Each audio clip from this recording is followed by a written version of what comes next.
So ayan 'no, so kamusta po mga ka-Streetwise? Ako po si Takero Miyamoto at welcome po sa aking munting channel. So mga kababayan, si Sara Duterte po ay merong narcissistic disorder. So sa video po na 'to pag-usapan natin kung ano itong narcissistic disorder, sino ang nagsabi na merong narcissistic order si Sara Duterte, at pag-usapan din po natin kung gaano kasama na magkaroon po tayo ng isang leader na katulad po ni Sara Duterte na meron pong mental disorder katulad nga po nito. So ngayon kasi mga kababayan 'no, kung tayo lang kasi magsasabi, si Sarah mental 'yan, ay si Sarah merong, psychopath 'yan, si Sarah merong narcissistic disorder 'yan. Medyo hindi tayo credible kasi tayo po ay spectator lang. Yun nga lang merong isang anthropologist na nagbanggit, okey. So ang pangalan niya po ay si Antonio Montalvan, okey. So si Antonio Montalvan mga kababayan ay isa pong anthropologist. So yung anthropologist mga kababayan 'no, ito po yung branch ng psychology. Kumbaga branch siya ng psychology. So, credible po na puwede natin sabihing magandang basehan ang sasabihin po dito ni Antonio Montalban regarding po sa mental disorder ni Sara Duterte. And actually meron siyang mga binabanggit dito at pag-usapan natin 'yan 'no. So ngayon, sino ba 'tong si Antonio Montalban? So si Antonio Montalban po ay is a Mindanao anthropologist and ethno-historian. So dalawa yung pinaka-ano niya, pinaka-profession niya, anthropologist at saka ethno-historian. So yung ethno-historian pagkakaalam ko ano 'to, regarding ito sa history ng music, ng culture ng isang bansa or even dun ng mga ng Pilipinas. Okay. So he is a Ford Foundation scholar for the doctorate in anthropology on Mindanao. Studies with the Mindanao Anthropology Consortium. Montalban has written articles about Mindanao history, culture, and academic journals. Yan. So mabigat po itong tao na 'to mga kababayan kasi po doctorate pa pala ito ng anthropology. Okay. Kasi nagpapahalata si Sara Duterte. Alam niyo kasi mga kababayan 'no, yung ginawang press conference ni Sara Duterte imbes na mapabuti siya dun, napasama pa lalo. Kasi mas lalo natin nakita na meron po talagang mental disorder si Sara Duterte. Oh, so una, ito yung article niya. Sabi ni, Antonio Montalban, okey, okey. Ito, okey. Sara Duterte, I believe is sick of a narcissistic personality disorder as others in her family are. Pati pala mga malupit 'to 'no. So, meron daw pong narcissistic disorder si Sara Duterte, pati din po yung mga, miyembro ng pamilya niya, 'di ba? Si Digong medyo ano, si Digong, halata naman na meron narcissistic disorder, yun nga lang malakas yung karisma sa mga tao, dati. Si Sara Duterte kasi walang karisma yan, Kaya obvious na obvious yung pagiging narcissistic niya 'no. Sabi niya dito 'no, that is, a much as many viewers have analyzed in her grand meltdown before a live coverage of House of Appropriations Committee hearing last August 27. So actually, August 27 pa yung binabanggit niya dito 'no. Jaws dropped massively, the simply collapse in the way of her imagined ego. So ngayon mga kababayan, ano muna yung narcissistic disorder? Okay. So itong narcissistic disorder mga kababayan, 'di ba? Narcissistic personality disorder is a mental health condition. So mental health condition ito. It affects a person's sense of self-esteem, identity, and how they treat themselves and others. It more than arrogance or selfishness, 'di ba? It's more than arrogance or selfishness. In the worst cases, people with narcissistic personality disorder may struggle with feeling of failure or rejection, putting their own health and well-being at risk. So yan. So ito mga kababayan 'no, ito yung symptoms ng narcissistic disorder at pag-usapan natin 'to 'no, kung meron bang, sintomas si Sara Duterte nito. So symptoms and causes. So, grandiosa daw 'no, grandiose sense of self-importance. So yung feeling niya importante siya, feeling niya, entitled siya. Ayan ang una.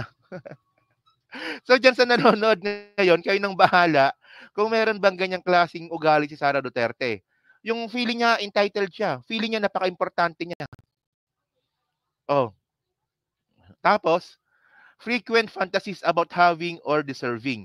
'Di ba? So ano ba yung frequent fantasies or having or deserving ni Sara Duterte? So minsan nakita natin si Sara Duterte na kahit na vice president na siya, gustong-gusto pa rin manood ng Taylor Swift concert. At alam niyo yung pinakamababaw dito mga kababayan, yung sinabi ni Sara Duterte na gusto niya raw magkaroon ng effigy tapos susunugin daw at magpapapicture siya. 'Di ba kakaibang fantasy 'yun, 'di ba? Hindi normal eh. Yan ang frequent fantasies about having or deserving. Oh, syempre yung mga ibang fantasies ni Sara Duterte nakuha niya na. Tulad nung pera, kasi nga merong confidential fund, tapos bahay, lupa, so meron na siya niyan. So nakuha niya na 'yan. So dahil nga po sa nakuha na nga ni Sara Duterte yung mga bagay na 'yan, so mas gusto niya ngayon magkaroon siya ng effigy na susunugin. Tapos belief in superiority. Yan yung feeling niya superior siya. So ano balikan na lang natin 'to, balikan na lang natin 'yan. Medyo interesting kasi 'yan eh. So balikan natin yung article ni Antonio Montalban. So yung unang-una niyang sinabi dito is yung bodyguards. Sabi niya dito, no? The first lie was her army of bodyguards. She said she was now unprotected. She cried political harassment, but as the saying goes, the truth is often surrounded by bodyguard of lies. Di ba? At the Senate hearing on her budget, Colonel Raymond Dante Lachica of Vice Presidential Security Protection Group was asked how many bodyguards were left after the recall of 75 cops. His answer is 337 personnel. Isipin niyo mga kababayan, no, ganyan po ka-entitled si Sara Duterte. 'Di ba? Tinanggalan po ng bodyguard si Sara Duterte ng 75 na pulis. Pero meron pang natirang 337 na securities. Oh. So anong iniiyak ni Sara Duterte? Actually, yung 300 na security personnel, marami pa rin 'yan. Iisang tao ka lang. So ngayon papasok ngayon dito sa ano ba? Ayan, belief in superiority. Tapos ito, pasok rin siya dito. Grandiose of sense of self-importance. Tapos entitlement, pasok rin siya dito, 'di ba? Tapos willing to exploit others. Oh, ni-exploit niya yung mga security personnel niya na si Leni Robredo nga dati 80 lang yung security pero siya 337, umiiyak pa siya. So ina-exploit niya rin po pati rin po yung kabaitan ng Presidente Bongbong Marcos. So lack of empathy, 'di ba? Ano ba yung lack of empathy? Wala siyang pakialam sa feelings ninyo. Sabi sa inyo eh, 'di ba? Mabigat tong article ni Antonio Montalban. Tapos meron pa siyang pangalawang sinabi dito. Bukod diyan yung children's book. 'Di ba? The second lie was exposed during the same Senate hearing when Senator Risa Antoveros focused on the publication of her book, Isang Kaibigan, said to have been authored by Sara Duterte herself. So sa bandang baba, sabi niya dito, okay, she didn't author the book. She intends will invest her political popularity at our expense. Her second lie was caught. Okay. Tandaan nyo hindi na ako may sabi nito. Ang may sabi nito, isang psychologist na. Doctorate ng psychologist na may sabi nito. So sabi niya dito, she didn't author the book. She intends will invest her with political popularity. So, ang totoo nun mga kababayan, yung librong Isang Kaibigan ni Sara Duterte, hindi naman talaga children's book yan eh. Isa po itong libreng propaganda. Gamit po ang pera ng taong bayan. So ngayon, pasok na naman siya dito sa, balikan natin yung symptoms causes, no? So balik na naman siya dito sa belief in superiority, need for admiration. Kasi papansin, di ba? Oh, yung children's book, ginamit ni Sara Duterte para sa kanyang admiration sa politika. Oh, tapos entitlement, pasok rin siya sa entitlement. Tapos, ayan. So, pasok na naman. O, tapos meron pa, yung huli pa dito. Children's book, may binabanggit pa siya dito. Ito 125 million confidential fund. Di ba? The exposition of third lie came every quietly with little public fanfare. This August 8, the Commission on Audit came out with report of the 125 million that Sara Duterte asked at the beginning of her term in 2022, confidential fund free from audit. So ngayon ang nakalagay dito, no, sabi niya dito, no, okay, she managed to ask a little help from her one handful supporters in the House, Gloria Macapagal Arroyo, Isidro Ungab of Davao City, Claude Bautista of Davao Occidental, and Ducel Serdema of the Duterte Youth Party List. So ngayon, no nagkaroon nga po ng hearing sa confidential fund itong si Sara Duterte, nagawa ng paraan ni Sara Duterte para ipagtanggol siya ni Gloria, ni Ungab, ni Bautista, at saka ni Serdema. O, di ba? So ngayon, pasok na naman siya dito sa pagiging manipulative. Okay, so kung babalikan natin to, okay, so pasok siya dito. Ito. Willingness to exploit others. So, narcissistic nga. Oh, so ngayon mga kababayan, ito pa yung nangyari pa nung last month pa. Hindi pa kasama dito yung mga sinabi niya sa press conference tulad ng gusto niyang pugutan ng ulo si President Bongbong Marcos, 'di ba? Yung sinabi niya.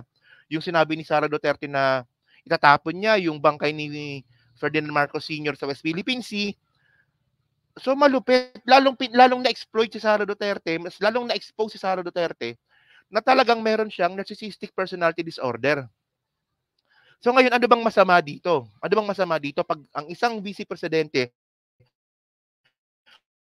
or kung masusunod po yung gusto ng mga DDS na si Sara Duterte po ay maging presidente, delikado po ito na magkaroon po tayo ng narcissistic disorder. Sa tingin nyo ba, tama ba na magkaroon tayo ng isang presidente na pabida? Ay no, grandiose of sense of importance. Maganda ba 'yon na meron tayong presidenteng ganyan? Kung sakali nga na matuloy ang plano ng mga DDS na si Sara Duterte ay maging presidente. Tapos yung fantasies, 'di ba? Kahit ano gusto na lang, pati FUG gusto no?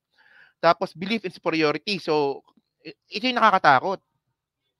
Pag si Sara Duterte po naging presidente, lalo pong lalaki ulo niyan. Iisipin niyan, ay superior ako. Walang pwedeng bumuwag sa akin. Isipin niyo nga yung sheriff na sinapak. Ginagawa nga lang yung trabaho ng sheriff, sinapak niya. 'Di ba isipin niyo no, utos lang ng korte na ganito gawin ng sheriff, ang ginawa ni Sara Duterte sinapak. Oh, need for admiration. So nakakatakot 'to mga kababayan. Nakakatakot 'to. Okay. So yan no, so mixing content lang ito no. So kayo po ano po masabi niyo nga po dito sa article nga po ni Antonio Montalban na isang anthropologist at psychologist. So kayo ba naniniwala ba kayo na merong narcissistic personality disorder si Sara Duterte? So yan, so pa-comment lang po sa baba at binabasa ko pong lahat yan na dyan po sa Team Replay. Siyempre, pa-like, pa-subscribe at hindi naman kalibisan, pa-share na rin po ng video po na to. And then kita na lang ulit tayo sa susunod na video. Salamat po, bye-bye, thank you. Salamat po.